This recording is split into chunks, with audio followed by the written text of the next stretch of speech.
It's been almost 5 years since The Big Bang Theory ended after 12 seasons, and now two of its stars have reunited on another sitcom. Kunal Nayyar, who played Raj Kuthrapali on the hit comedy, guested on tonight's episode of Night Court, which stars Melissa Rauch, who played Bernadette Rostenkowski on Big Bang for 8 seasons. Nayyar received a warm welcome from Night Court's live audience, playing British fashion designer Martini Todd Wallace. Like the drink, his character says as he introduces himself, a love interest for Rauch's judge Abby Stone. Abby and Martini immediately hit it off, thanks to an innate chemistry that they can't quite describe. "There's something about you that weirdly feels like, have we met before?" Abby says, referencing the actors' shared history on their previous sitcom. Though their romance doesn't quite work out in the end, Abby and Martini were happy to share a few moments together, but not nearly as happy as Nayyar and Rauch were to finally reunite on screen. EW spoke to Nayyar to discuss his appearance on Night Court and his relationship with Rauch. Kunal Nayyar: "I was a big fan of the show when it was on previously, and then when I knew Melissa was going to be doing this and it was going to get on the air, I was following the process quite closely. I had said, hey, Melissa, if the show goes, you've got to have me on at some point." When the show got going and had some success, that phone call came and she's like, "Hey, why don't you come and do this?" And we did it. I don't know if it was her thinking about it, but it was definitely me forcing my way to work with Melissa. I love her so much. What was it like being back on set with Melissa? It was amazing. We had spent almost 12 years of our lives together every single day. And then the pandemic happened, and then everyone's got families, and I was spending a lot of time in London and India, and I hadn't physically been with Melissa in a while. So that whole week of rehearsal, we just kept staring at each other, sitting next to each other. There wasn't really much to say. Being in each other's presence was a real joy. It was almost unreal, like it was almost happening to someone else.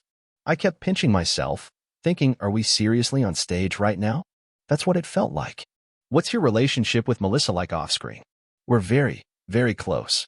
She is like a sister to me that I've never had. I don't have a sister, but she's as close as it gets. People ask me all the time, are you still friends with your co-stars? Are you close? There's a closeness that goes beyond familiarity, if that makes sense.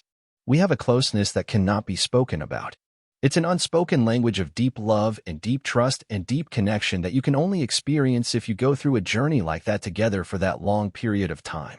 So our relationship is beyond close. It's just deeper than that. I don't think there's a word that can describe how it is that we all feel about each other. How did your on-set dynamic with Melissa compare to when you were on Big Bang Theory together? Character-wise, it was obviously different because we're playing lovers, which is funny. She's like a sister to me. It's adorable. But on a personal level, it's amazing to watch Melissa. Melissa got the show together. She's acting in it. She's starring, and then she's producing it. Just to watch her from afar in awe of her success and how she's able to juggle wearing all of those hats with the writers, with the producers, she's really at the head of the table there.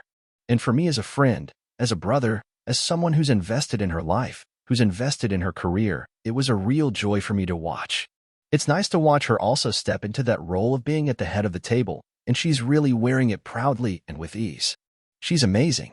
What were your impressions of the rest of the Night Court cast? Amazing. Having Melissa was so comforting and loving, of course, but everyone was great. India de Beaufort and Lacreta and John Larroquette, who was right next to us shooting his other sitcom for all those years. So I've known him for a very long time as well, and now he's a regular on Night Court. It was a show full of laughter and joy and really a feeling of family, and I missed it. It reminded me of the Big Bang days. How did shooting this episode compare with your experience on Big Bang Theory? It was certainly similar, performing in front of a live audience, again, and working with the writers, plus having Melissa there and a cast that is a well-oiled machine at this point. And the stages that were at Warner Brothers, so it really just felt like old days. It was a lot of fun because I don't think the audience knew I was going to be in this episode. So when I came out and they realized it was me, it really felt like Big Bang. It really just felt like being home again. How does your experience as a performer differ when you're guest starring in an episode of a show versus being a series regular? I think there's a formality that comes with being a guest star as opposed to Big Bang, which felt like we were working in our living room, if that makes sense. I spent more time with the Big Bang than I did at home with my own family. So that sort of familiarity takes time to breed. When I'm a guest star on any show, whether it's Night Court or any other, there is more of a sort of a formality and respectfulness. But I just had a great time. The cast is very welcoming and very loving and very friendly, and this kind of work really warrants a set that is surrounded by so much trust and love, and I really had a good time doing that. Your last big TV project, Suspicion, was a thriller. How did it feel shifting back into comedy mode? Very natural. Every job I do at every table read, I worry that I've forgotten how to act. I'm not sure if this is an existential crisis of every actor, but for me it definitely is. Do I remember how to do this? And then when you settle in, you're like, oh, yeah, yes, I do know how to do this. There's always the initial feeling of butterflies at that table read. You're hoping people will laugh, or you're hoping people will think you're funny and you want to impress and you want to say, hey, you've made the right choice in casting me. So those initial butterflies are always there on any project, but I've been doing this for so long now that I'm able to settle in quite quickly.